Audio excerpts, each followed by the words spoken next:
if I could just, if I had could take just a second to give you another quick story of a guy that I worked for. His name was Denny Larson. Denny was a guy that I admired. He was a young white guy that was always sharply dressed, always nattily clad. Um, and one day he called me into his office toward the end of the day, and he said, "Hey, come here. I want to talk to you." And at that time, I was 23. Denny was probably 32. And he said, "Come here. I want to talk to you." And he said, "What do you really want to do in this company?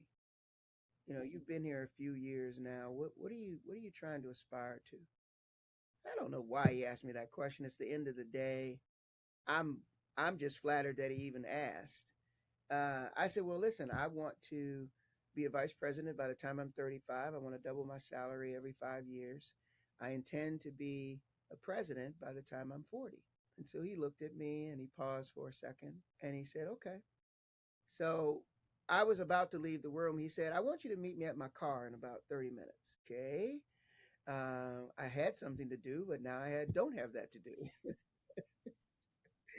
So I go and I get in his car and he takes me to a place in Chicago, which is where we were. It was a men's shop, Hart Schaffner and Marks. He takes me to this men's store, and of course, you go in and there's suits and stuff, and everything is very nice.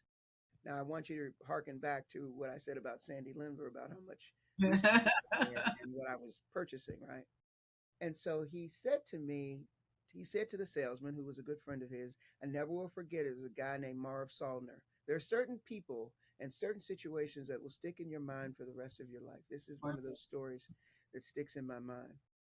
And so he said, "Marv, I want you to measure him." And Marv comes over and he measures my little skinny body, and he says, "Okay, I got his measurement." He says, "Now I want you to pick out a suit that you think you'd like." And so I look along the rack and I pick one out, knowing I can't afford it because, I can't buy it.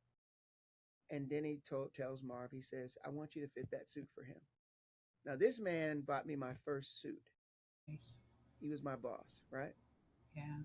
And he told me after I got the fitting and the suit was going to be ready in a day or two. And as we were leaving, he said, "I want to tell you something." He said, "All those things you said you want to be, you got to look like it before you get there." And he said, "You're not looking like it right now. And I'm not telling you to go out and spend all your money because I know you got a family." He said, "What Sure. I am telling you to do is put aside a little bit every time so that you can have the things that will continue to enhance your journey and your goal of where you want to be." I love that. And that I have followed that my entire life. I love that story.